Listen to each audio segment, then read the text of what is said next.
Sunday suspense, শুধুমাত্র মির্চি 98.3-তে।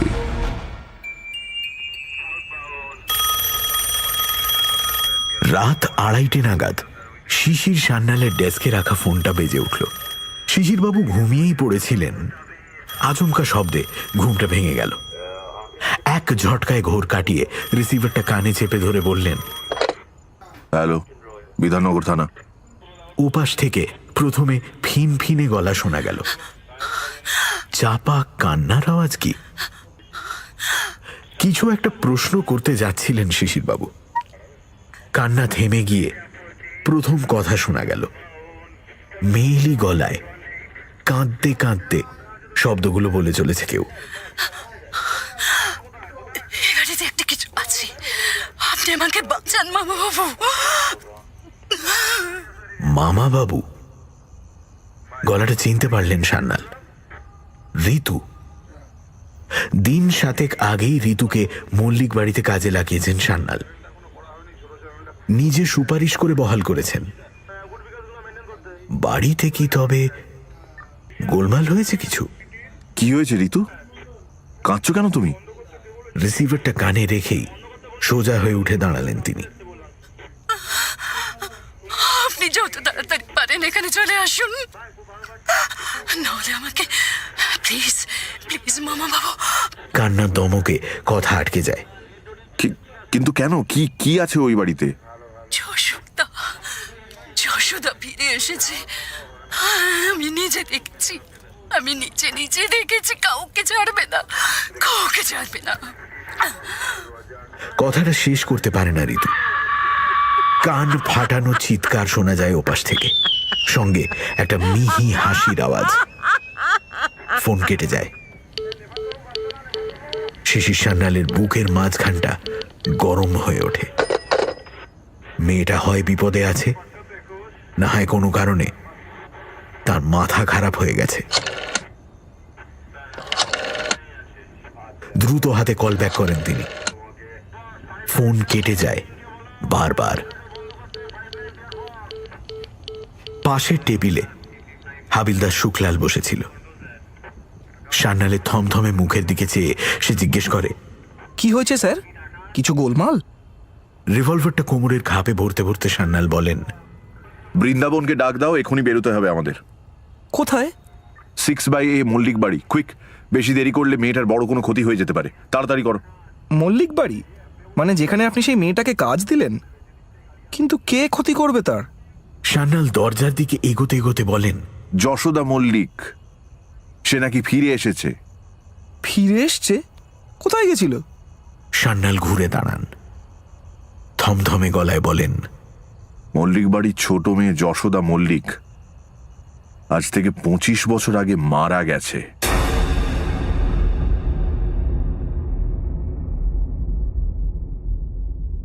বাংলা সাহিত্যের রোমাঞ্চকর কিছু গল্প দিয়ে সাজানো আমাদের এই বিশেষ নিবেদন সানডে সাসপেন্স। আজ আপনার জন্য শায়ক আমানের লেখা 25 বছর পরে। এই গল্পটি সানডে সাসপেন্স অরিজিনালসের চতুর্থ নিবেদন। শায়ক আমানের জন্ম 1992 সালে কলকাতার তেঘড়িয়ায়। ইঞ্জিনিয়ারিং পাশ করলেও তিনি সাহিত্য চর্চাকেই নিজের পেশা হিসেবে বেছে নেন। মিডনাইট হরার স্টেশন বলে ইউটিউবে একটি চ্যানেল আছে তার, যেখানে তার নিজের লেখা এবং পাঠ করা একাধিক গল্প রয়েছে। শায়ক আমানের প্রথম গল্প রাত 3টের পর প্রকাশিত হয় কিশোর ভারতী ম্যাগাজিনে 2016 সালে। প্রসঙ্গত, রাত 3টের পর এই গল্পটি আমরা সানডে সাসপেন্সে আপনাকে আগে শুনিয়েছি। গল্প পাঠে দীপ ও অয়ন্তিকা, গল্পের সূত্রধার আমি অগ্নি। শুরু হচ্ছে শায়ক আমানের লেখা 25 বছর পরে।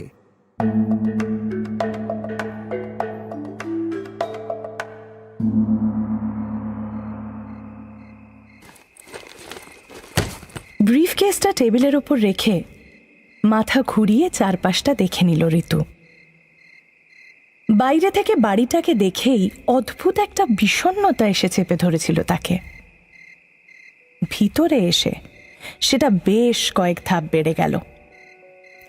অন্তত 100-1.5 বছর বয়স হবে বাড়িটার। 3 তলা, ইংরেজ আমলের কায়দায় তৈরি। সে সময় বিস্তর খরচাপাতি করে বাড়িটা তৈরি হয়েছিল, সন্দেহ নেই। ইদানিং কিছুটা যত্নের অভাব লক্ষ্য করা যায়। চারদিকের দেওয়ালে কালো ছোপ ধরেছে। প্রাচীনত্বের ভূত এসে ভর করেছে বাড়ির উপরে। এত বড় একটা বাড়িতে মাত্র দুটো মানুষ থাকে, ভাবতেই অবাক লাগে ঋতুর। আপনার থাকার ঘরটা একতলাতেই, মায়ের পাশের ঘরটাই। পরিতোষ মল্লিকের গলাটা পাশ থেকে ভেসে আসতে চমক ভাঙে ঋতুর। সে একগাল হাসে। পরিতোষ সিঁড়ির পাশ দিয়ে এগিয়ে যাওয়া প্যাসেজটার দিকে হাত দেখান। এই যে, এদিকে আসুন। বাগান পেরিয়ে সদর দরজা দিয়ে ঢুকলে এক চিলতে বসার ঘরে এসে দাঁড়াতে হয়। তার ডান দিকে সিঁড়ি উঠে গেছে। সিঁড়ির পাশ দিয়ে সরু প্যাসেজ চলে গেছে। সেদিকে কটা ঘর আছে বোধহয়। ঋতু এগোতেই যাচ্ছিল, এমন সময় সিঁড়ির লাগোয়া দেওয়ালে চোখ আটকে যায় তার। লাইন দিয়ে 3টে ছবি ঝোলানো আছে সেখানে। ছবিগুলো বেশ পুরনো। ওপরের কাঁচে ধুলো পড়ে বেশিরভাগটাই আবছা হয়ে গেছে। আঙুল দেখিয়ে সে বলে, এরা কি আপনাদের পূর্বপুরুষ? পরিতোষ একটু হাসে। প্রথম ছবিটা দেখিয়ে বলে, ইনি আমার বাবা, দুর্গাপ্রসাদ মল্লিক। তা প্রায় বছর 30 হলো মারা গেছেন। আর এটা পাশের ছবিটার দিকে এগোয় পরিতোষ। এটা আমার বোন যশোদা। পরিতোষের গলার স্বর উদাস শোনায়। উনিও মারা গেছেন? আগে হ্যাঁ, 1995। তা প্রায় 25 বছর হতে চলল। বোন মারা যাবার পর থেকেই মায়ের শরীরটা খারাপ হতে শুরু করে। এত বছর পরেও শোকটা কাটিয়ে উঠতে পারেননি। যশোদা মল্লিকের ছবিটার দিকে ভালো করে তাকায় ঋতু। 23 কি 24 বছর বয়স হবে মেয়েটার। ডাগর ডাগর হরিণের মতো দুটো চোখ, টকটকে ফর্সা গায়ের রং, সেই সঙ্গে এক মাথা কোঁচকানো চুল। ঋতুর চোখ আটকে যায়। এত সুন্দর একটা মেয়ে আগে দেখেনি সে। মনে মনে একটু হিংসেই হয় তার। ভারী সুন্দর ছিলেন আপনার বোন। এই বয়সেই মারা যান? আগে হ্যাঁ। ইস, কি করে? বলছি, আগে ঘরটা দেখিয়ে দিই। জিভ কেটে সামনে এগোতে থাকে ঋতু। কৌতূহল ব্যাপারটা তার বরাবরই বেশি। এর আগে যে হাসপাতালে কাজ করত, সেখানেও ধমক ধামক খেয়েছে বেশ কয়েকবার, অথচ শুধরায়নি। ওর নিজের বয়সও প্রায় 25 হতে চলল, অথচ মনটা এখনো শিশুর মতো। হাবভাবেও কৈশোরের ছাপ রয়ে গেছে। প্যাসেজ ধরে বেশ কিছুটা এগিয়ে এলে শেষ প্রান্তে দুটো ঘরের দরজা চোখে পড়ে। তার মধ্যে একটা এখন বন্ধ, অন্যটায় হালকা একটা ঠেলা দিয়ে খুলে ফেলেন পরিতোষ। ঘরের ভিতরটা দেখিয়ে বলেন, এর পাশেরটা মায়ের ঘর। মা এখন ঘুমোচ্ছেন, উঠলে দেখা করবেন কেমন? লাজুক হাসিটা হেসে ঘরের ভিতরে ঢুকে আসে ঋতু। বেশি বড় নয় ঘরটা। দুদিকের দেওয়াল জুড়ে মোট 4টে জানলা করা আছে। মেঝের ওপরে হালকা ধুলোর আস্তরণ। এক কোণে জামা কাপড় ঝোলানোর মতো আলনা, একটা পড়ার টেবিল, আর বিছানা ছাড়া অন্য কোনো আসবাব নেই। ব্রিফকেসটা টেবিলের ওপর রেখে চেয়ারে বসে পড়ল ঋতু। পরিতোষ মল্লিক কিন্তু বসলেন না। সুইচ টিপে পাখাটা চালিয়ে দিয়ে বললেন, বুঝতেই পাচ্ছেন, বাড়িতে আমরা দুজন মাত্র থাকি, ফলে কাজকর্ম সব আপনাকেই বুঝে নিতে হবে। প্রথমে একটু অসুবিধে হবে, তবে না না, একদম চিন্তা করবেন না। আমি তো এর আগেও। ঋতুর কথা শেষ হয় না। পাশের ঘর থেকে একটা চাপা গোঙানির শব্দ ভেসে আসে, যেন কাতর কণ্ঠে সাহায্য চাইছেন কোনো মহিলা। পরিতোষ ঘর থেকে বেরোতে বেরোতে বলেন, মা মনে হয় উঠে পড়েছেন, আপনি হাত মুখ ধুয়ে পাশের ঘরে আসুন একবার। পরিতোষ বেরিয়ে যেতে ঘরের লাগোয়া বাথরুমে ঢুকে মুখ হাত ধুয়ে নেয় ঋতু। আয়নার সামনে দাঁড়িয়ে কলটা খুলে দেয়, দুহাত ভরে জল নিয়ে মুখে জলের ঝাপটা দেয়। হঠাৎ কি একটা শব্দ কানে আসে তার। কান পেতে শোনার চেষ্টা করে সে। কল থেকে জল বেরিয়ে বেসিনের ওপরে এসে পড়ছে, ছলছল করে শব্দ হচ্ছে তাতে। তার সঙ্গে মিশে খুব ক্ষীণ অস্পষ্ট অন্য একটা শব্দও শোনা যাচ্ছে, যেন জলের ভিতরে একটা ছুরি শান দিচ্ছে কেউ, নাকি মানুষের গলার আওয়াজ। মনের ভুল ভেবে কলটা বন্ধ করে দেয় সে। শব্দ থেমে যায়।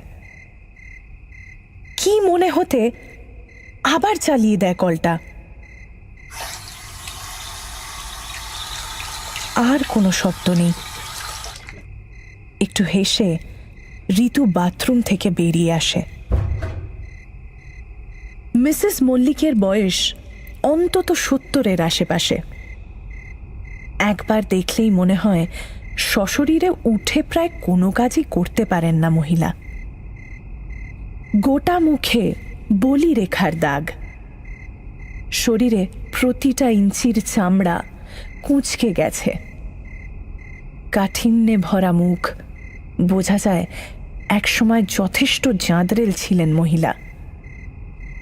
ইদানিং হয়তো শরীর সায় দেয় না। চাদর দিয়ে গলা অবধি ঢেকে শুয়ে আছেন তিনি। ঠিক পায়ের কাছে বসে আছেন পরিতোষ। মুখ তুলে একবার ঋতুকে দেখে নিলেন মিসেস মল্লিক। পরিতোষ উঠে দাঁড়িয়ে বললেন, ইদানিং মায়ের শরীরটা একটু বেশি খারাপ করছে, তাই আপনাকে আনা। না হলে এ বাড়িতে অন্য কেউ এসে থাকুক সেটা মা খুব একটা পছন্দ করেন না। ঋতু বুঝতে পারে মিসেস মল্লিকের ঘোলাটে চোখের দৃষ্টি এখনো এসে পড়েছে তার মুখে। অস্বস্তি হয় তার। শোনো ছুকরি, এ বাড়িতে তুমি কাজ করছো মানে এই নয় যে বাড়িটা কিনে ফেলেছ। ঠান্ডা বরফের মতো কণ্ঠ মহিলার। কোথাও যেতে গেলে বা কিছু সরাতে গেলে আমাকে জিজ্ঞেস করবে আগে। আগ বাড়িয়ে কিছু করার দরকার নেই তোমার। ঋতু ঘাড় নাড়ায়। সঙ্গে সঙ্গে বাজ পড়ার মতো ধমক শোনা যায়। আমি কিছু জিজ্ঞেস করলে মুখে উত্তর দেবে। মুখে ঘাড় নাড়ানোটা অভদ্রতা। কানে গেছে? মাথা নামিয়ে বলে ঋতু। আমি একতলার ঘর থেকে বেশি একটা বেরোই না। তুমিও এখানেই থাকবে। হ্যাঁ, আমার ছেলে একা থাকে দোতলায়। 3 তলাটা আজ অনেক দিন যাবৎ ফাঁকা পড়ে আছে। দিনে একবার দোতলায় গিয়ে ওর খাবার দিয়ে আসবে, বুঝতে পেরেছ? বেশ, এবার তোমরা যাও। আমার শরীর এখন খারাপ নেই, দরকার হলে তোমাকে ডাকবো। ঘর থেকে বেরিয়ে ঋতু বড় সড়ো একটা নিঃশ্বাস ফেলে। এতক্ষণ যেন একটা দরজা বন্ধ খাঁচার ভিতরে আটকে পড়েছিল। নিজের ঘরের চেয়ারে এসে জড়ো সড়ো হয়ে বসে পড়ে সে। শুনুন, মায়ের আচরণে কিছু মনে করবেন না। আমি তো ছোট থেকে দেখে আসছি, একটু রাশ ভারী, তবে মনটা ভারী নরম। উল্টো দিকের চেয়ারে বসতে বসতে বলতে থাকেন পরিতোষ। এই এলাকায় যে কাউকে জিজ্ঞেস করলেই বুঝতে পারবেন, দরকারে অদরকারে মায়ের কাছে এলে কেউ ফাঁকা হাতে ফিরে যায়নি। শ্বশুরবাড়িতে মারধর খেয়ে পালিয়ে আসা কত মেয়েকে যে আশ্রয় দিয়েছিলেন। তিনতলাটা ফাঁকাই পড়ে আছে, কেউ থাকে না ওখানে। প্রসঙ্গটা পাল্টে ফেলে ঋতু। আগে না, চাইলে দেখে আসতে পারেন, তবে যত্ন নেওয়া হয় না বলে মাকড়সার ঝুলে একেবারে ঢেকে গেছে পুরোটা। আমি মাসে একবার গিয়ে একটু পরিষ্কার টরিষ্কার করে দিয়ে আসি আর কি। আচ্ছা, কে থাকতেন ওখানে? দাড়িতে হাত রাখেন পরিতোষ। এ বাড়িটা আগে দোতলা ছিল, পরে বাবা নিজের কাজকর্ম আর পড়াশোনার জন্য তিনতলাটা বানান। তবে বেশি দিন ওখানে থাকতে পারেননি। আমি আর যশোদা থাকতাম দোতলার ঘরে। ওর ঘরটাও এত বছর ফাঁকাই পড়ে আছে। যশোদার মুখটা আবার মনে পড়ে যায় ঋতুর। কি মায়া ভরা চোখ দুটো মেয়েটার। নাকের ঠিক পাশে একটা ছোট্ট কালো তিল। উনি কি করে মারা গিয়েছিলেন বলুন তো? প্রশ্নের উত্তর দেওয়ার আগে একটু সময় নেন পরিতোষ। আর ঠিক সেই সময়ের মধ্যে আবার সেই পুরনো শব্দটা কানে আসে ঋতুর, আগের থেকে আরো ক্ষীণ। একটা ধারালো ছুরিকে যেন মেঝের উপরে ঠুকছে কেউ। পাখার নড়াচড়া থেকে কি আসছে শব্দটা? যশোদার তখন 25 বছর বয়স।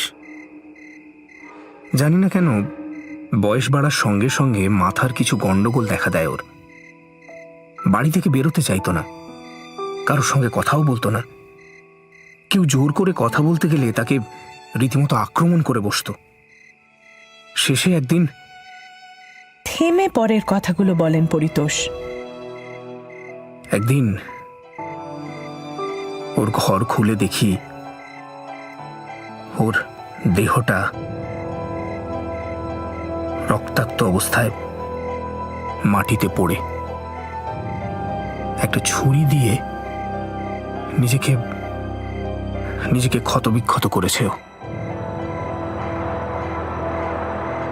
একটা ঠান্ডা হাওয়া এসে হঠাৎই কাঁপিয়ে দিয়ে যায় ঋতুকে। একটু আগেই ছুরির আওয়াজ কানে আসছিল, হয়তো মনের ভুলেই। কিন্তু কেন? কোনো রকমে ঢোক গিলে বলল, তা জানি না। তদন্ত একটা হয়েছিল, তবে বিশেষ কিছু জানা যায়নি তাতে। কয়েকটা নিস্তব্ধ মুহূর্ত কেটে যায়। পরিতোষ উঠতে উঠতে বলেন, যাই হোক, আমি এখন আসি, বরঞ্চ আপনি একটু বিশ্রাম করে নিন। তার দিকে মুখ তুলে তাকিয়ে মুখ ফিরিয়ে নিতে যাচ্ছিল ঋতু। আচমকাই কাঁপা কাঁপা গলায় দরজার দিকে তাকিয়ে সে চেঁচিয়ে ওঠে, কে ওখানে? কে? পরিতোষের চোখ দরজার দিকে ঘুরে যায়। চোখ বুলিয়ে নিয়ে বলেন, কই, কেউ নেই তো। কাকে দেখলেন আপনি? একটা ছায়া দরজা থেকে সরে গেল। দুজনেই দরজার কাছে সরে আসে। পাশের ঘরের দরজা আগের মতোই বন্ধ। প্যাসেজ ফাঁকা, কোথাও কেউ নেই। মায়ের ঘরে একবার উঁকি দেয় পরিতোষ। এখনো পাশ ফিরে শুয়ে আছেন। ভুল দেখছেন আপনি। ক্লান্ত আছেন, আজকের মতো আলো নিভিয়ে শুয়ে পড়ুন। পরিতোষ বেরিয়ে যেতে দরজা বন্ধ করে ঘরের আলো নিভিয়ে জানলার কাছে সরে আসে ঋতু। সন্ধে নামতে শুরু করেছে। জানলার ঠিক বাইরে এক ফালি বাগান করা আছে। তার মধ্যে ইতস্তত ছড়ানো ফুল গাছগুলোর ওপরেও সন্ধ্যের অন্ধকার নেমেছে। একটু একটু করে একটা আলো এসে মিশছে সেই নিকষ অন্ধকারে, চাঁদের রূপলি আলো। সেদিকে এক দৃষ্টে তাকিয়ে থাকতে থাকতে ঋতুর মনে হয় এ বাড়িটা ঠিক স্বাভাবিক নয়। কিছু একটা রহস্য লুকিয়ে আছে এর গভীরে। বাড়ির কোনো এক কোণায় এই সন্ধ্যের থেকে বহুগুণ গভীর একটা অন্ধকার জমে আছে, অবরুদ্ধ হয়ে আছে কয়েক দশক ধরে। বুকটা ছমছম করে ওঠে তার।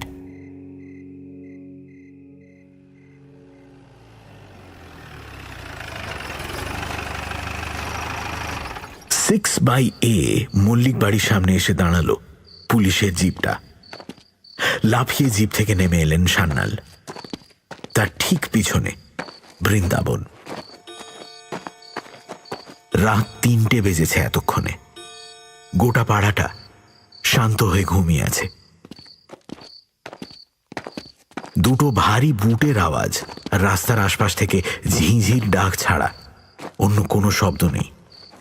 কিন্তু মরা মানুষ কি করে ফিরে আসে স্যার? জিপ থেকে নেমে প্রশ্ন করে বৃন্দাবন। সুখলাল ড্রাইভ করছিল গাড়িটা। সে বলে, তাও আবার যে 25 বছর আগে মারা গেছে। আমি জানি না, তবে মেয়েটা যে বিপদে আছে তাতে সন্দেহ নেই। বৃন্দাবন, তুমি ফ্রন্ট ডোরটা চেক করো, বন্ধ থাকলে ভেঙে ঢুকতে হবে। সুখলাল গাড়ি থেকে নেমে যায়। মল্লিক বাড়ির বাইরে গার্ডেন গেটের ওপর টর্চের আলো ফেলে। সান্যাল খেয়াল করেন বাড়ির ভেতর থেকে কোনো শব্দ আসছে না, কোনো আর্ত চিৎকারও নয়। মেয়েটার জন্যে চিন্তা হয় তার।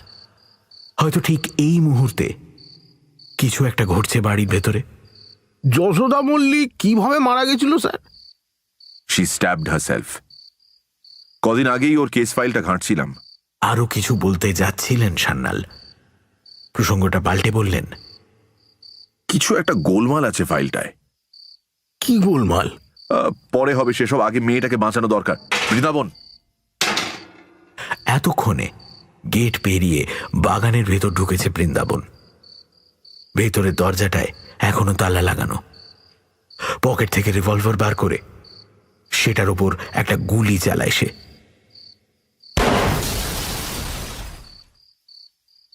দরজাটা ভেঙে ভেতরের রাস্তা দেখা যায়। Let's go inside.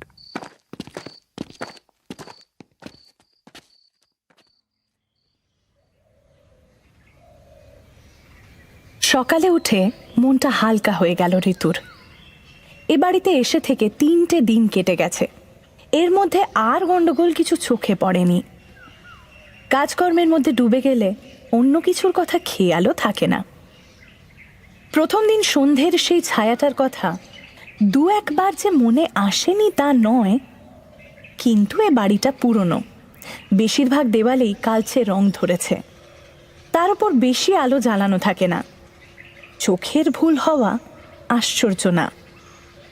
তবে ঋতু খেয়াল করেছে পাম্প না চললে নৈশব্দের সুযোগে বেশ কিছু অবাঞ্ছিত শব্দ কানে আসে তার। যেন গোটা বাড়িটাই তাকে কানে কানে কিছু বলতে চাইছে। সত্যি কি তেমন কিছু আছে এ বাড়িতে? ভাবনাগুলোকে এড়িয়ে যেতে চায় ঋতু বারবার। সে কাজ করে, পয়সা পায়, এসব আজগুবি চিন্তা মনে না নাই ভালো। এই কদিন পরিতোষ মল্লিক বাড়ি ছিলেন না খুব একটা, ফলে দুপুরে খাবার দিতে যেতে হয়নি। আজ তিনি বাড়িতে আছেন। দুপুর ঠিক 1টা বাজতেই একটা প্লেটে পরিতোষের খাবার নিয়ে দোতলায় হাজির হলো ঋতু। বাড়ির সিঁড়িগুলো সরু সরু। সকাল থেকে পাম্প চলা শুরু হয়েছে, তার গনগন আওয়াজ ভেসে আসছে। বাড়িটা প্রায় ফাঁকা বলে প্রতিধ্বনিত হয়ে আরো গম গম করছে। সিঁড়ি পেরিয়ে দোতলায় উঠলে একটা লম্বা প্যাসেজে এসে দাঁড়াতে হয়। সেটা দুদিকে ভাগ হয়ে গেছে। বাঁদিকে গেলে পরিতোষের ঘর। সেখানে পৌঁছে টেবিলের উপরে খাবারটা রেখে দেয় ঋতু। পরিতোষ ঘুমোচ্ছে। মাথার কাছে রাখা রেডিওতে পুরাতনী গান বেজে চলেছে। বিড়ালের মতো পা টিপে টিপে ঘর থেকে বেরিয়ে আসে সে। নিচে নেমেই যাচ্ছিল, হঠাৎ সেদিন সন্ধ্যায় ছবিতে দেখা যশোদা মল্লিকের চোখটা মনে পড়ে। এই তলাতেই তো থাকতো সে। নিশ্চয়ই প্যাসেজের উল্টো দিকের ঘরটা তার ছিল। ঘরটা দেখতে ইচ্ছে করছে একবার। পায়ে পায়ে হেঁটে প্যাসেজ পেরিয়ে আসে ঋতু। এদিকের ঘরগুলোর জানলা বন্ধ, ফলে আলো আরো কম। তাছাড়া ধুলো আর মাকড়সার জালের পরিমাণ বেড়ে উঠেছে এদিকটায়। মাথার ওপরে সাদা সিলিংয়ে খয়েরি রঙের ছোপ ধরেছে। বুকটা দুরু দুরু করে। কে জানে কত বছর কেউ থাকেনি এই ঘরগুলোতে। একটা ঘরের সামনে এসে দাঁড়িয়ে পড়ে সে। ঘরের দরজাটা এখন খোলা। সেই খোলা দরজা দিয়ে তাকালে ভিতরের দেওয়ালে একটা ছবি ঝুলতে দেখা যাচ্ছে। এই ছবিতে একগোছা ফুল হাতে দাঁড়িয়ে আছে যশোদা মল্লিক। মাথায় একটা বাঁকানো টুপি, কোকড়ানো চুলের ঢল কপালের বেশিরভাগটাই ঢেকে ফেলেছে। একটা মিহি হাসিও আছে ঠোঁটের পাশে। কালো তিলটার জন্য আরো মিষ্টি লাগছে হাসিটা। এটাই যশোদা মল্লিকের ঘর। ঘরে ঢুকে ছবিটার কাছে এগিয়ে আসে ঋতু। একদিকের জানলা খুলে দেয়। সঙ্গে সঙ্গে এক ঝাঁক রোদের রেখা মেঝের উপর ঝাঁপিয়ে পড়ে।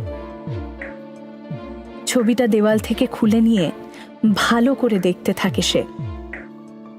যশোদা মল্লিকের মৃত্যুর পর থেকে হয়তো ছবিটা এভাবেই ঝোলানো আছে। হলদে রঙের ছাপ পড়েছে ছবির ওপর। হাত বুলিয়ে সেটা মুছে দেয় ঋতু। আর ঠিক সেই সময় মনে হয় ঘরের দরজার কাছ থেকে মৃদু পায়ের আওয়াজ আসছে। মুহূর্তে ফিরে তাকায় সে। কেউ নেই, দরজা খালি। ছবি হাতে ছুটে যায় সে দরজার কাছে। না, প্যাসেজটাও আগের মতোই খালি পড়ে আছে। গাটা ছমছম করে ওঠে তার।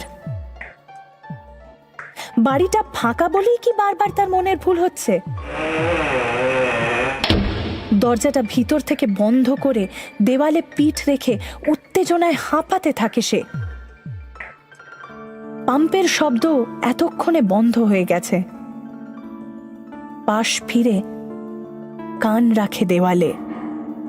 আর সঙ্গে সঙ্গে পুরনো একটা শব্দ আবার কানে আসে। হ্যাঁ, প্রথম দিন সন্ধ্যের সেই ছুরির আওয়াজটা, এবার আগের থেকে আরো জোরে। মনের ভুল নয়, সত্যি কিছু একটার আওয়াজ আসছে দেওয়াল বেয়ে।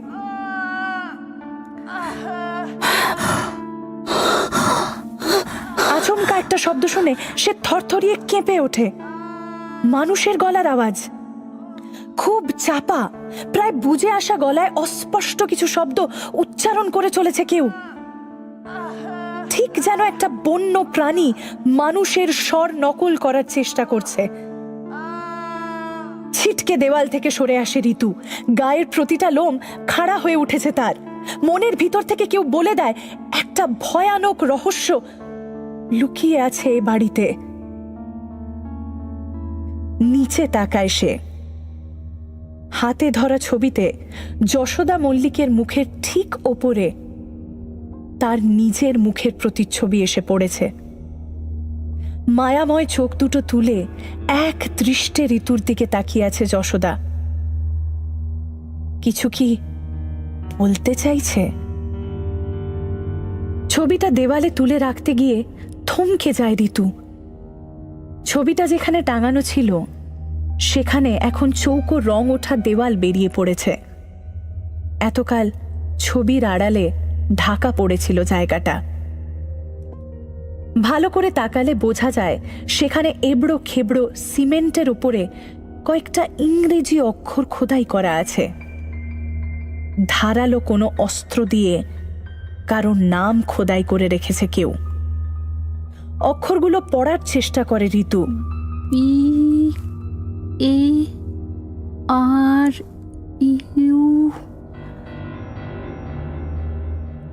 পরের অক্ষরটা এম বা এন দুটোই হতে পারে।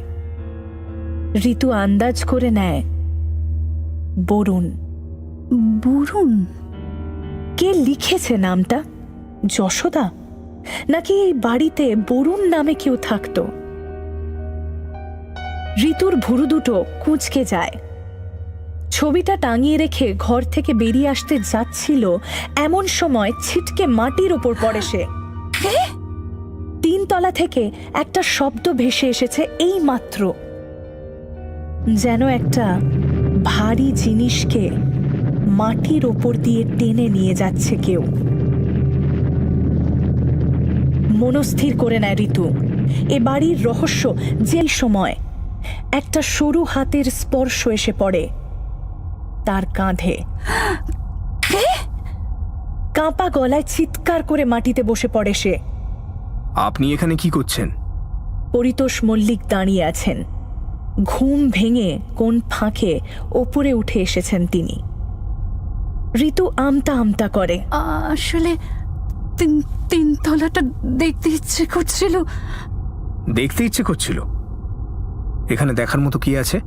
পরিতোষের ভুরু কুঁচকে যায়। আমার ভুল হয়ে গেছে, আমাকে ক্ষমা করে দিন। কথাটা বলে সিঁড়ির দিকে এগিয়ে যাচ্ছিল ঋতু, হঠাৎ থেমে জিজ্ঞাসা করে, আচ্ছা, এ বাড়িতে বরুণ মল্লিক বলে কেউ ছিল? পরিতোষের মুখের অভিব্যক্তি কয়েক সেকেন্ডের জন্য পাল্টে যায়। একটা চাপা উত্তেজনা মুহূর্তের অসাবধানতায় খোলস ছেড়ে বেরিয়ে পড়ে। পর মুহূর্তে আবার স্বাভাবিক হয়ে যান তিনি। বরুণ? কই না তো। কেন বলুন তো? না, কোথায় একটা লেখা আছে দেখলাম যেন। কোথায়? পরিতোষ একটু এগিয়ে আসে। মনে পড়ছে না ঠিক। আচ্ছা বেশ। দীর্ঘশ্বাস ফেলে পরিতোষ। মা আপনাকে ডাকছিলেন, কিছু দরকার আছে। সিঁড়ি দিয়ে নামতে থাকে ঋতু।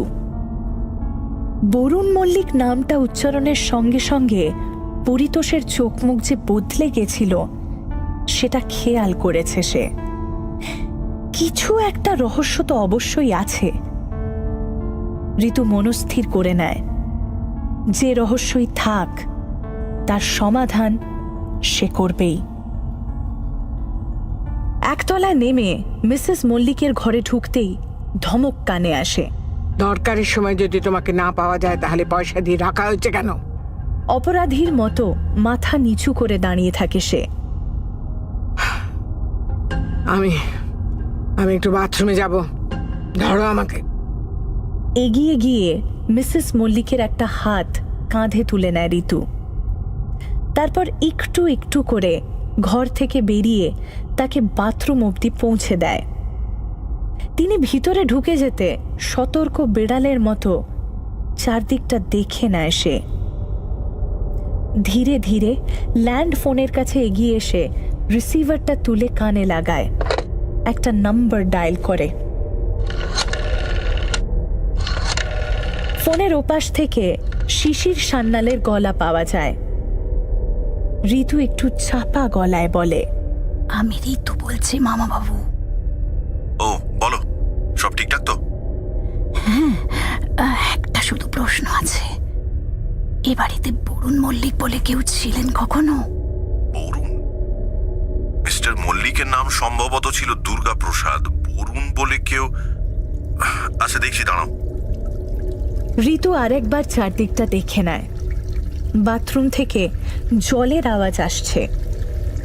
সম্ভবত স্নান করছেন মহিলা। বেরোতে দেরি আছে। না, বরুণ মল্লিক বলে এই অঞ্চলেই কেউ ছিল না কোনোদিন। তবে আমার যতদূর মনে পড়ছে, বরুণ গোস্বামী বলে একজন লয়ার ছিলেন। এই বছর 5 আগে মারা গেলেন। তার সঙ্গে ও বাড়ির যোগাযোগ নেই তো কিছু। কিন্তু তুমি হঠাৎ এসব? না, এমনি। আপনি ভালো আছেন তো? হ্যাঁ, তা আছি। শোনো, কোনো অসুবিধা হলে জানিও। না না, অসুবিধা কিসে। এখন রাখি মামা বাবু। ফোনটা রেখে আবার বাথরুমের কাছে ফিরে আসে ঋতু। এখনো আসছে জল পড়ার শব্দ। একটা চাপা উত্তেজনা তার মাথার ভিতরে স্থায়ী জায়গা করে নিচ্ছে। যশোদা মল্লিক হঠাৎ এমন নৃশংসভাবে আত্মহত্যা করতে গেল কেন? বরুণ বলে লোকটা কে? তার নামটা শুনে পরিতোষ মল্লিক এমন চমকে উঠলেন কেন? আর তার থেকেও বড় কথা, প্রথম দিন সন্ধ্যের সেই ছায়াটার কথা মনে পড়ে গেল ঋতুর। চিন্তাটা মাথা থেকে সরিয়ে মিসেস মল্লিকের ঘরের ভিতরে ঢুকে এলো। বাথরুম থেকে ঘর অবধি একা আসতে পারবেন না তিনি। ঋতুকে ডাক দেবেন, ততক্ষণ ফাঁকা পাওয়া যাবে ঘরটা। ঘরে ঢুকেই চারিদিকটা ভালো করে লক্ষ্য করল সে। ঘর ভর্তি পুরনো জিনিস, একদিকে কিছু বইপত্র, হিসেবের খাতা ডাঁই করে রাখা আছে। দ্রুত সেদিকে সরে এলো ঋতু। উপরের কয়েকটা খাতা ব্যবসা আর হিসেবপত্র সংক্রান্ত, সেগুলো পাশে সরিয়ে রাখল। একেবারে তলার দিকে কালো রঙের একটা ডায়েরিতে চোখ আটকে গেল তার। ডায়েরির স্পাইনে সাল লেখা আছে 2013, অর্থাৎ 6 বছর আগের ডায়েরি। মিসেস মল্লিকের পার্সোনাল ডায়েরি। কি আছে এতে? ঋতু বাইরেটা আরেকবার দেখে নিয়ে ডায়েরিটা আলোর সামনে মেলে ধরল। খুদে অক্ষরে কিছু ঘটনার বিবরণ লেখা আছে কোথাও কোথাও। ঋতু শুনেছে মিসেস মল্লিক নাকি এলাকার মেয়েদের নিয়ে কোনো একটা এনজিও চালাতেন। সেই সংস্থার খুঁটিনাটি তথ্য লেখা আছে পাতায় পাতায়। হতাশ হয়ে ডায়েরিটা বন্ধ করে দিতে যাবে, এমন সময় একটা পাতায় চোখ আটকে যায় তার। কিছু লেখা নেই সেখানে, শুধু একটা পুরনো খবরের কাগজের কাটিং আঠা দিয়ে সাঁটানো আছে। আজ থেকে 5 বছর আগের একটা খবর। খবরটায় চোখ রাখতেই ঋতুর বুকের ভিতর রক্ত থমকে যায়। এই এলাকার এক আইনজীবীর ক্যান্সারে ভুগে মৃত্যুর খবর ছাপা হয়েছে সেখানে। মৃত আইনজীবীর নাম বরুণ গোস্বামী। ডায়েরির ভিতর থেকে আর একটা কাগজ উড়ে এসে ঋতুর পায়ের কাছে পড়ে।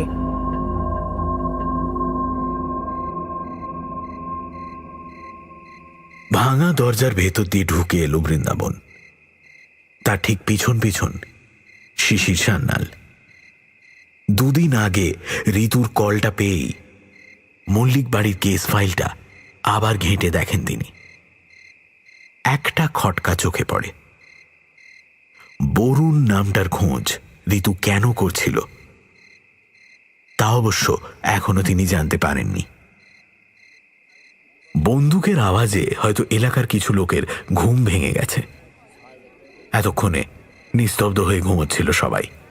এবার পাড়ার অন্য বাড়িগুলো থেকে মৃদু গুঞ্জনের শব্দ ভেসে আসতে শুরু করেছে। মল্লিক বাড়ির একতলার বসার ঘরে ঢুকে এলেন দুজনে। পিছনে টর্চ হাতে শুক্লাল। সাদাটে গোল আলো এসে পড়েছে একতলার মেঝের উপর। ডান দিকে সেটা ঘোরাতেই সিঁড়ির ধাপগুলো চোখে পড়ল। পাশেই প্যাসেজ ফাঁকা। পাম্পের আওয়াজ কানে আসছে। আমরা পুলিশ, কেউ সামনে থাকলে হাত তুলবেন, চিৎকার করে ওঠেন শিশির সান্যাল। অন্ধকারে ডুবে রয়েছে গোটা একতলাটা। রিভলভারটা সামনে তুলে ধরে এগিয়ে যান দুজনে। সিঁড়ি ঠিক নিচেই একটা দেওয়ালে ঝোলানো ছবি উল্টে পড়ে আছে। ভেঙে গেছে ছবিটা, কাঁচের টুকরো ছড়িয়ে আছে চারপাশে। ছবিটা হাতে তুলে নেন সান্যাল। যশোদা মল্লিকের ছবি। সেটা নামিয়ে রেখে বৃন্দাবনের দিকে ফেরেন। আমি একতলাটা দেখছি, তুমি ওপরে যাও। কিছু গোলমাল দেখলে পায়ে শুট করবে, পায়ে পায়ে। Hurry up. বৃন্দাবন সিঁড়ি দিয়ে ওপরে ছুটে যায়। তার পেছন পেছন টর্চ হাতে শুক্লাল। পকেট থেকে একটা টর্চ বের করে নিজের রিভলভারের উপর ধরে প্যাসেজের শেষ প্রান্তে এগিয়ে যান সান্যাল। পাশাপাশি দুটো ঘর, দুটোরই দরজা এই মুহূর্তে খোলা। তিনি আবার চিৎকার করে ওঠেন, ঘরে কেউ থাকলে বেরিয়ে আসুন, ভয়ের কিছু নেই।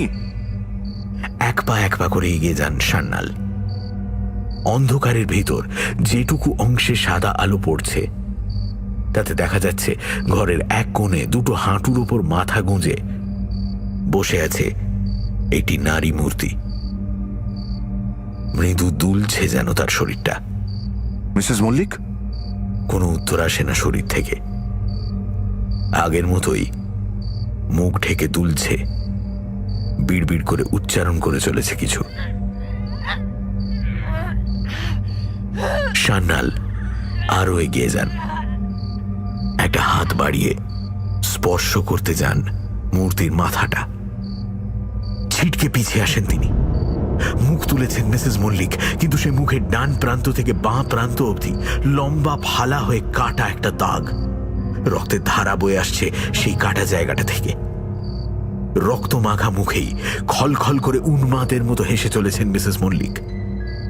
তার বিড়বিড় উচ্চারণ এতক্ষণে ভাষা পেয়েছে।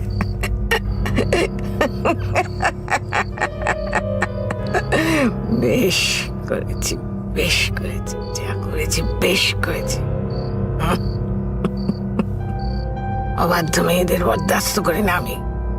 কেউ শাস্তি দিতে পারবে না আমাকে, কেউ না। বেশ করেছি, বেশ করেছি।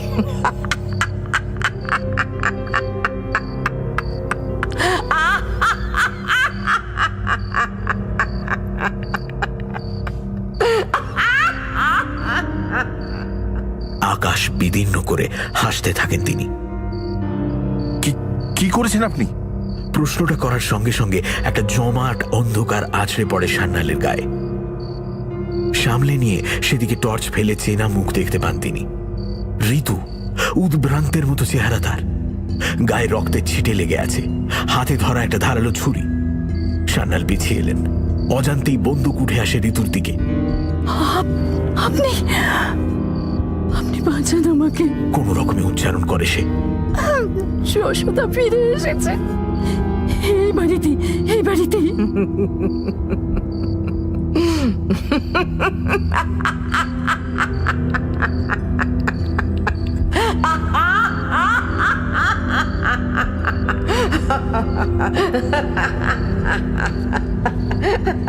মিসেস মল্লিকের হাসির আওয়াজ আরো বেড়ে ওঠে। ইম্পসিবল! 25 বছর আগে মরে যাওয়া মানুষ ফিরে আসতে পারে না। ইম্পসিবল! তাহলে 3 তলার ঘরে যাকে দেখলাম, আপনি প্লিজ। হাত দিয়ে ওপরের দিকটা দেখায় ঋতু। অব্যক্ত শব্দ মুখে রেখেই তার অবচেতন শরীর মাটির ওপর লুটিয়ে পড়ে।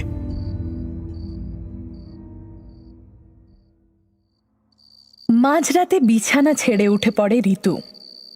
আজ রাতে সে ঘুমায়নি। উত্তেজনায় ঘুম পায়ওনি তেমন। ঘরের দরজাটা অল্প একটু খুলে বাইরে মুখ বাড়িয়ে সে দেখে নেয় একতলায় কেউ আছে কিনা। কেউ নেই। পা টিপে টিপে বাইরে বেরিয়ে আসে। মিসেস মল্লিকের ঘরে একবার উঁকি দেয়। হ্যাঁ, ঘুমাচ্ছেন, কোনো সন্দেহ নেই।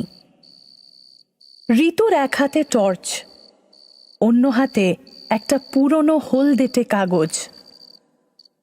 আজ সকালে এই কাগজটাই খসে পড়েছিল ডায়েরির ভেতর থেকে। একটু কোণের দিকে সরে এসে টর্চ জেলে কাগজটায় কিছু একটা মিলিয়ে নেয় ঋতু। তারপর আবার সিঁড়ি দিয়ে উঠতে থাকে। ঋতু বুঝতে পারে না ওর ঠিক পিছনে আরো সতর্ক পায় কেউ নজর রাখছে ওর ওপর। এ বাড়ি এমনিতেই অন্ধকার, তার ওপরে এখন রাত বলে সমস্ত বাতি নিভিয়ে দেওয়া হয়েছে। দোতলা পেরিয়ে 3 তলায় উঠে আসে সে। প্যাসেজের শেষ প্রান্তের জানলার পাল্লা এখন খোলা। সেখান দিয়ে মিহি চাঁদের আলো এসে ঢুকছে এখন। প্যাসেজের মেঝের ওপর জটিল রূপালী নকশা কাটা রয়েছে। টর্চটা নিভিয়ে দেয়। বিশেষ একটা ঘরের দিকে এগিয়ে যায়। দীর্ঘদিনের অব্যবহারে এ ঘরের দরজার হুড়কোগুলো অকেজো হয়ে গেছে, আর লাগানো যায় না, লাগানোর দরকারও পড়ে না। দরজার পাল্লাগুলো টেনে দিয়ে ঘরের ভিতরে ঢুকে আসে সে। জানলা খুলে হাতের কাগজটা মেলে ধরে মুখের সামনে। চাঁদের আলোয় চোখে পড়ে কাগজের ওপর আঁকা নকশাটা, এ বাড়ির ঘরগুলোর নকশা। 3 তলা জুড়ে সবকটা ঘর ছক কেটে দেখানো আছে সেখানে। শুধু 3 তলার একেবারে মাঝামাঝি দুটো ঘরের পিছনে একটা 8 ফুট বাই 8 ফুটের চৌকো অংশ খালি রাখা আছে। পরে কেউ লাল রং দিয়ে ভরে দিয়েছে জায়গাটা। ঋতু হিসেব করে দেখেছে, আজ সকালে যে ঘরে দাঁড়িয়ে 3 তলার শব্দটা সে শুনেছিল, সেটা ওই ফাঁকা অংশটার সোজাসুজি নিচে। অর্থাৎ জায়গাটা কিন্তু ফাঁকা নয়, কিছু একটা আছে ওখানে। উত্তরটা সহজ, একটা লুকোনো ঘর। কিন্তু কি রাখা আছে সেখানে? ঘরের একদিকে এগিয়ে এসে দেওয়ালে একটা টোকা দেয় ঋতু। না, এই জায়গাটা ফাঁপা নয়। পাশে সরে এসে আবার টোকা দেয়, এখানটাও নিরেট। হঠাৎ চোখে পড়ে ঘরের এক কোণে একটা পুরনো জামা কাপড় রাখার আলনা আছে। আলনার নিচের দিকে টর্চ ফেলে ঋতু, সঙ্গে সঙ্গে মাথায় বিদ্যুৎ খেলে যায়। আলনার ঠিক নিচে বেশ খানিকটা জায়গায় ধুলো এলোমেলো হয়ে আছে, অর্থাৎ মাঝে মাঝে সরানো হয় আলনাটা। মানে গোপন ঘরের দরজা আলনার পিছনেই আছে।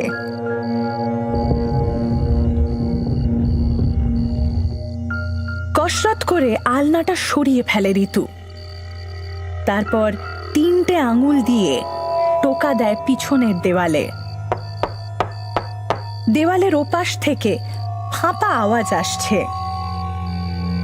এখানে দেওয়ালটা সিমেন্টের নয়, কাঠের। রং করে সিমেন্টের মতো করে রাখা হয়েছে। সিঁড়ির কাছ থেকে শব্দ আসছে একটা, কেউ ওপরে উঠে আসছে।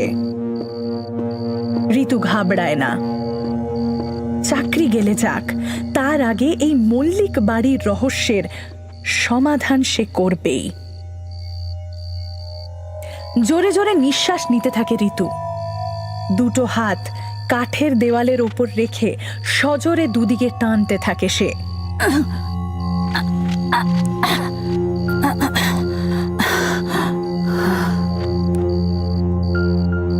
সরসর করে আওয়াজ হয় একটা। আরো জোর লাগবে, আরো জোর দরকার হাতে। পায়ের আওয়াজ ঘরের প্রায় ভিতরে ঢুকে এসেছে। একটু একটু করে খুলে যায় পাল্লাটা। পিছন থেকে মিসেস মল্লিকের হিম শীতল গলা কানে আসে। এই বয়সের মেয়েদের মরার এত স্বাদ জাগে কেন বলতো? কেন জাগে? তোর মতো বয়সেই আমার মেয়েটাও গেল, আর আজ তুই। একবারের জন্য পিছন ফিরে তাকিয়ে ঋতু দেখে জ্যোৎস্না মেখে দাঁড়িয়ে আছেন মিসেস মল্লিক। তার হাতে একটা ছুরির ফলা চকচক করছে। এতটা সিঁড়ি উঠে আসতে কষ্ট হয়েছে মহিলার। মুখটা হাঁ করে বড় বড় নিঃশ্বাস নিচ্ছেন তিনি। চেরা হাসি লেগে আছে মুখের এক প্রান্তে। ঋতু বুঝল মিসেস মল্লিক তাকে বেঁচে বেরোতে দেবেন না এখান থেকে। কি এমন লুকোনো আছে ঘরের ভিতর? সামনে তাকালো সে। কাঠের দরজাটা এখন খুলে গেছে। ভিতরের জমাট অন্ধকারের বুক থেকে ভেসে আসছে একটা বুনো জন্তুর গলার আওয়াজ, সেই সঙ্গে একটা তীব্র অমানসিক দুর্গন্ধ। ঋতুর মনে হলো এক্ষুনি অজ্ঞান হয়ে মাটিতে পড়বে সে। কাপা কাপা হাতে টর্চটা সামনে ধরলো সে, আর সঙ্গে সঙ্গে তার চলন্ত হৃৎপিণ্ড কয়েক সেকেন্ডের জন্য বন্ধ হয়ে গেল। ঘরের ভিতরে এক পলকের জন্য যে নারকীয় প্রাণীটা চোখে পড়েছে তার সঙ্গে মানুষের কোনো মিল নেই। ঠিক যেন মানুষের কিছু ভাঙা হাড়কে চামড়ার মধ্যে জড়িয়ে তাতে চোখ মুখ এঁকে দিয়েছে কেউ। সেই জড়ানো থলেতে স্পন্দন আছে। দুটো হাত সামনে তুলে ধরে আলো থেকে চোখ আড়াল করতে চাইছে সে। মুখগহ্বর থেকে বেরিয়ে আসছে অবর্ণনীয় গোঙানির শব্দ। আর্ত চিৎকার করে পিছিয়ে আসে ঋতু। সঙ্গে সঙ্গে মিসেস মল্লিকের ছুরি তার গলা ছুঁয়ে চলে যায়। কোণঠাসা বিড়ালের মতো অমানসিক শক্তি এসে ভর করে ঋতুর গায়ে। সে ঝাঁপিয়ে পড়ে মিসেস মল্লিকের ওপর, ছুরিটা কেড়ে নিয়ে চালিয়ে দেয় মহিলার মুখ লক্ষ্য করে। কাতর চিৎকার করে ওঠেন মিসেস মল্লিক। রক্তে ভরে ওঠে ঋতুর হাত। তারপর কোনো দিকে না তাকিয়ে ছুটতে থাকে একতলার দিকে। একতলায় পৌঁছে ছুরিটা এক হাতে ধরেই ফোনের রিসিভারটা তুলে নেয় সে। পুলিশের নম্বর ডায়াল করতে থাকে।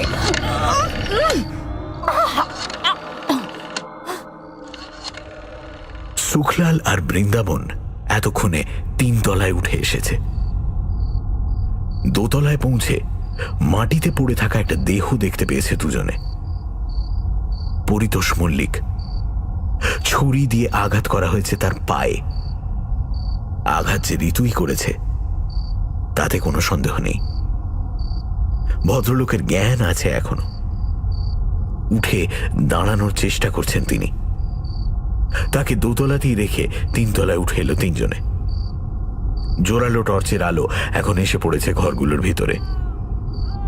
ঘরটা চিনে নিতে ভুল হলো না সান্যালের। এদিকে এসো, something is going on here. গোঙানির আওয়াজটা শুনতে পেয়েছেন সান্যাল। একটা বন্য প্রাণী যেন অসহ্য যন্ত্রণায় ছটফট করছে। মৃত্যু ঘনিয়ে আসছে তার। 3 জনে এসে দাঁড়ালেন কাঠের দরজাটার সামনে। সুখলাল পকেট থেকে রুমাল বের করে নাকে চেপে ধরল। পেটের ভেতরটা গুলিয়ে উঠেছে গন্ধে। টর্চের আলো এখন গিয়ে পড়েছে দরজার ভেতরে। একটি ছোট 8 ফুট বাই 8 ফুটের ঘর আলোকিত হয়ে উঠেছে তাতে। ঘরের ভেতর ছড়িয়ে আছে কিছু যন্ত্রপাতি, মলমূত্র আর অভুক্ত খাবারের টুকরো। সেই খাবারের টুকরো খুঁটে খুঁটে খাচ্ছে একটা মানুষের মতো দেখতে উলঙ্গ প্রাণী। ভালো করে লক্ষ্য করলে বোঝা যায় তার একটা মুখ আছে, চুল আছে, চোখ আছে। ঠিক যেন একটা ভেঙে যাওয়া কঙ্কালের গায়ে মানুষের গা থেকে খুলে আনা চামড়া জড়িয়ে দেওয়া হয়েছে। চোখে আলো পড়তে তীব্র বিরক্তি প্রকাশ করে ঘরের এক কোণে সরে যায় প্রাণীটা। মাটির ওপর উল্টে শুয়ে আলো আড়াল করে। What the hell is this? সান্যালের মুখ থেকে অজান্তেই বেরিয়ে আসে শব্দগুলো। আমার বোন যশোদা মল্লিক। ওদের পিছনে এসে দাঁড়িয়েছেন পরিতোষ মল্লিক। একটা হাত দিয়ে হাঁটু থেকে ঝরে পড়া রক্ত চাপা দেওয়ার চেষ্টা করছেন কোনো মতে। এক সময় ডাক সাইটে সুন্দরী ছিল, বিশ্বাস করুন। কিন্তু এটা তো... সান্যাল প্রায় আর্তনাদ করে ওঠেন। মানুষ বলে মনে হচ্ছে না, তাই তো? সান্যাল আবার টর্চ ফেলেন প্রাণীটার গায়ে। একটু আগেই সিঁড়ির কাছে যশোদা মল্লিকের ছবিটা দেখেছেন তিনি। না, এ অসম্ভব। দেওয়ালের একদিকে হেলান দিয়ে বসে পড়েন পরিতোষ মল্লিক।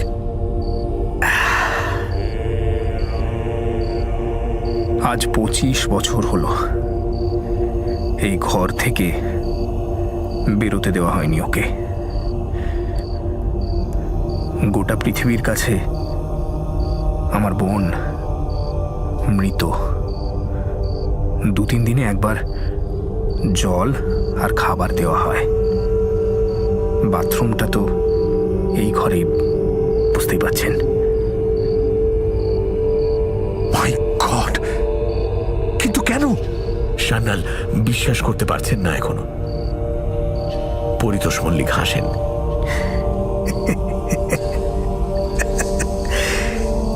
কেন কেন 25 বছর বয়সে বরুণ গোস্বামী নামে এক লয়ারের প্রেমে পড়ে আমার বোন। তাকে বিয়ে করতে চায়। লোকটার পয়সা কড়ি তেমন ছিল না, ফলে আমার মায়েরও মত ছিল না এই বিয়েতে। বোনও জেদ ধরে বসে। অগত্যা মা ওকে ঘরে বন্দি করে দেয়, খাওয়া দাওয়া বন্ধ করে দেয়। কিন্তু যশোদা কিছুতেই ভাঙতে চায় না। দুপক্ষের এই জেদের মাঝে 25টা বছর কেটে গেছে। আমার বোনটা মানুষ থেকে কিসে পরিণত হয়েছে সেটা তো দেখতেই পাচ্ছেন। কয়েক সেকেন্ডের থমথমে নিস্তব্ধতা এসে গ্রাস করে ঘরটাকে। শুধু খোলা কাঠের পাল্লার ভেতর থেকে বিভৎস কুৎসিত প্রাণীটার মুখ থেকে বেরিয়ে আসে অস্ফুট শব্দ। হাঁটু মুড়ে মাটিতে বসে পড়েন সান্যাল। আপনি যা বলছেন সেটা বিশ্বাস করা অসম্ভব। কেবল এই কারণে 25 বছর নিজের মেয়েকে এভাবে। আমার মাঝে মাঝে খারাপ লাগতো জানেন। ভাবতাম মানুষটাকে এভাবে অত্যাচার করার থেকে একেবারে মেরেই ফেলি, কিন্তু নিজে হাতে বিষ খাওয়াতে পারিনি কোনোদিন।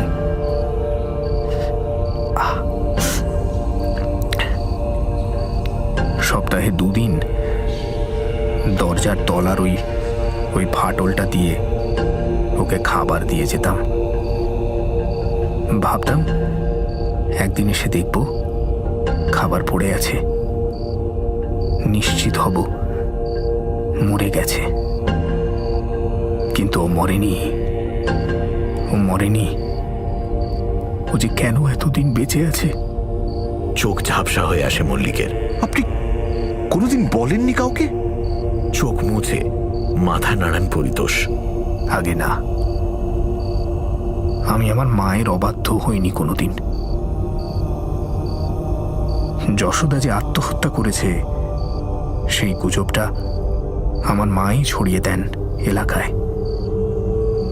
বিভৎস রক্তারক্তির কথা শুনে কেউ আর বডি দেখতে আসেনি। তাছাড়া এই এলাকায় মায়ের একটা আলাদা সম্মান ছিল। পুলিশকেও মা নিজেই ম্যানেজ করেন। সান্যাল মাথা নাড়ান। পুলিশ ফাইলসেও যশোদা মল্লিকের ঘটনার তেমন ভিভিড কোনো বর্ণনা নেই। যেন এই মৃত্যুটা গোটা পুলিশ ডিপার্টমেন্ট স্রেফ এড়িয়ে যেতে চেয়েছে। সেটা দেখি সন্দেহ হয় আমার। কয়েক বছর হলো মাকে বলেছি যে মা, এবার ওকে মুক্তি দাও তুমি। আর তো মূর্তি কিছু বাকি নেই ওর। কিন্তু আমার মা রাজি হননি। ওকে কষ্ট দিয়ে কেন জানি না মনে মনে একটা তৃপ্তি পেত মা। মায়ের দেখাশোনার জন্যই সারাদিনের একটা লোক রাখি আমি। মা দরজার আড়ালে দাঁড়িয়ে দাঁড়িয়ে শুনতো যে আমি যশোদার কথা তাকে বলেছি কিনা। দুহাতে মাথার চুল খামচে ধরেন শিশির সান্যাল। গোটা ব্যাপারটা এখনো অবিশ্বাস্য মনে হচ্ছে তার। ঘরের ভেতর থেকে সেই প্রাণীটার গোঙানির শব্দ ভেসে আসছে এখনো। বুকের ভেতর উত্তেজনাটা প্রতি মুহূর্তে ছলকে উঠছে সেই শব্দে। মানুষ এতটা নৃশংস হতে পারে সে ধারণা আগে ছিল না তার। পায়ের আওয়াজ শুনে দরজার দিকে মুখ ফেরায় সবাই। ঋতু উঠে এসে পড়েছে সিঁড়ি বেয়ে। তার এক হাতে ধরা একটা কাঁচ ভাঙা ছবি। সেটা নিয়ে সে এগিয়ে যায় কাঠের দরজার খোলা পাল্লাটার দিকে। টর্চের আলো ভিতরে এসে পড়লে দেখা যায় কুৎসিত উলঙ্গ সেই প্রাণীটা সরু সরু হাতে মনের খেয়ালে একটা ধাতব পাতকে ঘষছে মাটির উপর। কখনো ঘষা থামিয়ে পাতটা কামড়ানোর চেষ্টা করছে। দাঁতগুলো প্রায় অবশিষ্ট নেই বললেই চলে। এত বছরে শক্ত কিছু কামড়াতে গিয়ে ভেঙে গিয়েছে হয়তো। তার সামনে এগিয়ে গিয়ে নোংরা মেঝেতেই বসে পড়ে ঋতু। অবাক চোখে তাকিয়ে থাকে হাড় উঁচু হয়ে থাকা ক্ষতবিক্ষত মুখটার দিকে। ফোঁস করে নিঃশ্বাস ফেলছে মানুষটা। 25 বছর আগের ডাকসাইটে সুন্দরী যশোদা মল্লিকের ছবি তার সামনে তুলে ধরে ঋতু। মায়াময় হরিণের মতো দুটো চোখ, নিটোল মখমলের মতো চামড়া, আর ঠোঁটের পাশে তিল। হলদে হয়ে যাওয়া ছবিতেও ঝরে পড়ছে তার অপরূপ লাবণ্য। অবোধ বানরের মতো ছবিটা হাতে নেয় প্রাণীটা। কয়েক সেকেন্ড তাকিয়ে থাকে ছবির মানুষটার দিকে। আচমকা ছবির একটা কোণা কামড়ানোর চেষ্টা করে, তারপর ছুঁড়ে ফেলে দেয় মেঝের উপর।